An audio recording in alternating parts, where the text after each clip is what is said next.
There it is.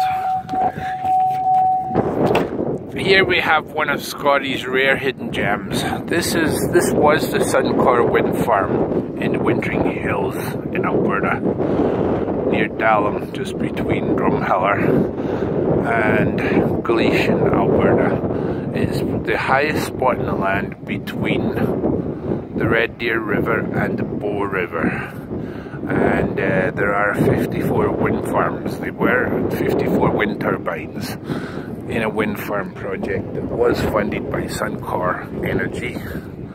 It did end up being bought out by IKEA. Believe it or not, IKEA furniture stores own this wind farm now. These are not ready to build kits like an IKEA table. They are actually assembled by German installers. There is another large wind project in Halkirk, Alberta that were installed by American installers. There is another project slated for Hazard by Greengate Energy. It is slated to come in next year, another 54 of these wind turbines. It will be a year-long project, and it will employ servicemen for 10 years. I have been in favour of these wind turbines, thinking that they're not such a bad thing on the environment. However, the farmer's argument is that they do actually kill the birds and scare the birds. Now that I hear the wind noise from them when they're actually operating, and about 75% of the time they are dormant, like the one in the background here. So this is a rare occasion when the wind is actually being a strong force, generating these 60-foot long blades, which are 180 foot tall.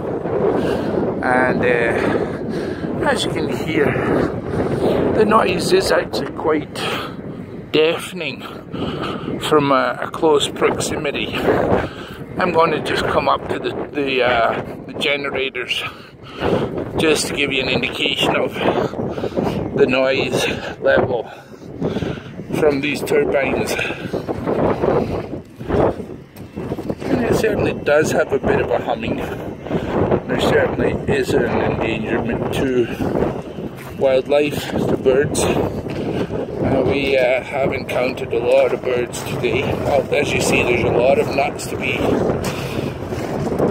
torqued to make this very secure, stable engineering masterpiece.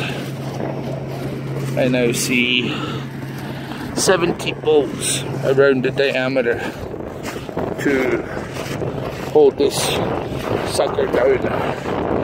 And I also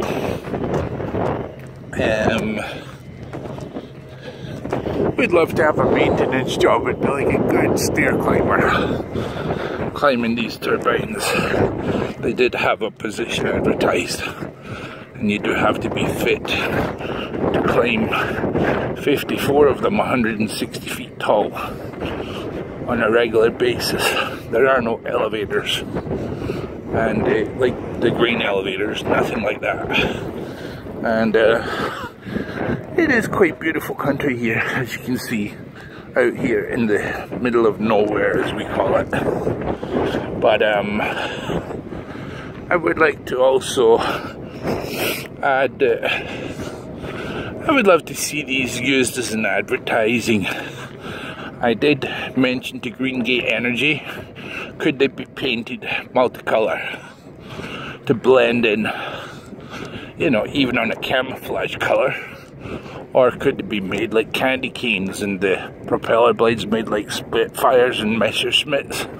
Why not? In Europe, they're not allowed to put Christmas lights on high-rise cranes, on tower cranes, so why couldn't they? But I was told by Greengate Energy this is not possible because they might be hit by an airplane, and there are air traffic control regulations. And what I don't understand is if there are air traffic control regulations, why don't the tips of the blades have to be painted red? Because there are lots of crop dusters flying overhead, spraying these crops. And those planes could quite easily tip those blades. Who's responsible? What do? Do you just go back to IKEA and buy a new blade? And have a farmer install it? I don't think so somehow. So, just a thought. But anyway, this is one of my Scotty's rare hidden gems. Just north of the village of Hazard in Alberta, Canada. Thank you.